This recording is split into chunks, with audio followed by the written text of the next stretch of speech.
Hello and welcome back to my channel. তো এখন আমি একটু বেরোচ্ছি কাজে। তো বাড়ি চলে এসেছি, বেরিয়েছিলাম একটু মেয়ের কিছু কেনাকাটা করতে। মেয়ের হঠাৎ করে এই চোখটা আস্তে আস্তে হচ্ছে। সকালে উঠে দেখছি একদম ফুলেছিল, আরও ফুলেছিল, দিয়ে লাল হয়েছিল। ওর একবার কিন্তু আগের বছর ওই আপনাদের ওই আই ইনফেকশানটা হয়ে গেছে, দিয়ে আবার এখন দেখছি পিঙ্ক আই। অনেক ভাপটাপ দিয়ে দিলাম ওই তাওয়া গরম করে, তারপর ঠান্ডা জল দিচ্ছি, একটু কমেছে। তো ডক্টরকে ফোন করা হয়েছিল, অম্লানবাবুকে। তো উনি দুটো মেডিসিন বললেন, মামা পাপা ওটা আনতে গেছে। এবার এটা হয়েছে পুরোটা স্কুল থেকে, আগেরবারেও তাই। কালকে ঠিক স্কুল টুল করে এসে চোখ রগড়াচ্ছে, দিয়ে দেখছি কাল সারাটা রাত্রি ঠিক মতো ঘুমোলো না, খালি চোখ চুলকে যাচ্ছে। আমি অতটা বুঝতে পারছি না, হয়তো ভাবছি যে চুলগুলো চোখে পড়ছে নাকি। সকালে উঠে তো এই দেখছি, দেখা যাক। দুটো ড্রপ বলেছে দিতে। আর এই এবার রাত্রির এখনও রান্না হয়নি, রাত্রিরে রান্না করব। তখন বেরিয়েছিলাম মেয়ের হোলির জন্য একটা এ বাবা, কারেন্ট অফ হবে নাকি রে? টর্চটা কোথায় রে? ওই যাও নিয়ে এসো তো টর্চটা মা। তো এখানে বৃষ্টি হবে মেবি। খুব ঠান্ডা হাওয়া দিচ্ছে, কালকেও বৃষ্টি হয়েছে, আজকেও বোধহয় বৃষ্টি হবে। হট করে কারেন্ট অফ চলে গেলে ভয় হয়ে যায় না। আর প্রচণ্ড গরম, মানে আমি আধ ঘন্টা বেরিয়েছি, পুরো চান করেই বেরিয়েছি আমি, সঙ্গে সঙ্গে পুরো আবার চুবা হয়ে এসছি। হ্যাঁ, তো ওর বাবাকে এবার গ্যাস গেছে তার ওপরে ফুরিয়ে। এবার আমি এখানে প্রসেনজিতের সিলিন্ডারটা নিই না, আমার নামে তো সিলিন্ডার নেই। আমি এখানে আমার মায়ের নামে নয়তো বেটার নামে সিলিন্ডারটা নিই। আপাতত ইন্ডাকশানে রান্না করব 2 দিন, তারপর সিলিন্ডার আসবে। তো এই হচ্ছে ব্যাপার। মেয়ের এখন চোখটা নিয়ে কি হবে বুঝতে পারছি না। ইচিং হচ্ছে, নিজেই বলছে, আগের বছরের এক্সপিরিয়েন্সটা ওর আছে। তো বলছে মাম্মা কত করছে আর চুপকাচ্ছে, পড়ে যাবে। আচ্ছা, দেখি ওর পাপা কি ওষুধ আনে, ওকেই বলেছে ডাক্তারবাবু ফোনে।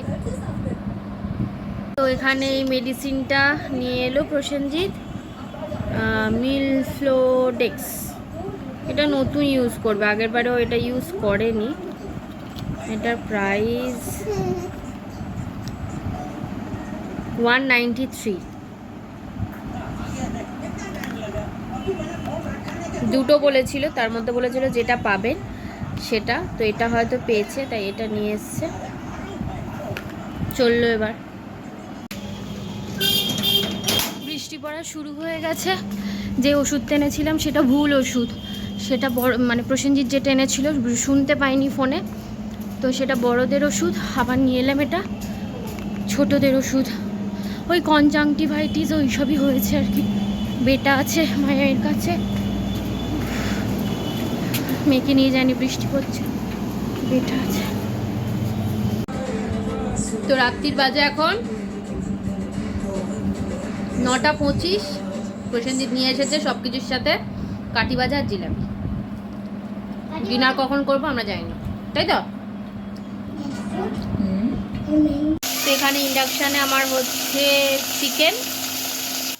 এখানে চিকেন অল্প লেবু দিয়ে ম্যারিনেট করে রেখেছি। তো আমাদের চিকেন রেডি। এটা কিন্তু বেশ লাল লাল হয়েছিল, আমি জানি না কেন ক্যামেরাতে এরকম দেখাচ্ছে। অল্প একটু ওপর দিয়ে ধনেপাতা দিয়ে দিয়েছিলাম, আর তার সাথে ছিল গরম গরম ভাত। তো এটাই হচ্ছে আজকে আমাদের ডিনার। রাত্রিরে এরকম অল্পই খাই আমরা। হ্যালো অ্যান্ড গুড মর্নিং সকলকে। তো এখন সকাল সকাল ব্রেকফাস্ট হয়ে গেছে, মাম্মা স্নান হয়ে গেছে। মামার সাথে মায়ের সাথে গেছে আমাদের পাড়াতেই আর কি, আজকে পুজো ওখানে।